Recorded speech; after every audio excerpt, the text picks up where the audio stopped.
નમસ્કાર, હું છું doctor Bhavesh Thakkar, slim and smile આયુ કેર. આજે આપણે આપણા પેશન્ટ જસવંતભાઈ સાથે વાત કરીશું.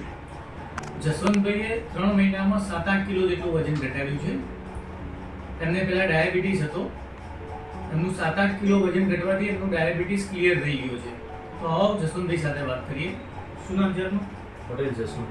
જસવંતભાઈ, કેટલું વજન હતું આપણું પહેલા? 101-400.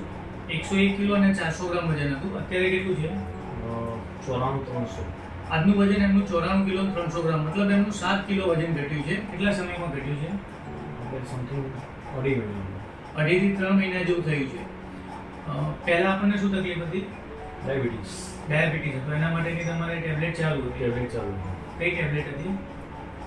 એ મિલ્ડી મતલબ મેટફોર્મિન 1000 મિલીગ્રામ એમની ટેબ્લેટ ચાલુ હતી. અત્યારે અત્યારે કોઈ ટેબ્લેટ નહીં. કેટલા ટાઈમથી ટેબ્લેટ બંધ થઈ ગઈ છે? 1.5 મહિનાથી બંધ છે. 1.5 મહિનાથી એમની ડાયાબિટીસની ગોળી બંધ થઈ ગઈ છે અને અત્યારે ડાયાબિટીસ બિલકુલ નોર્મલ છે.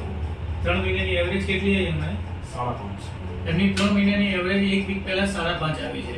મતલબ એમનો ડાયાબિટીસ નોર્મલ થઈ ગયો છે.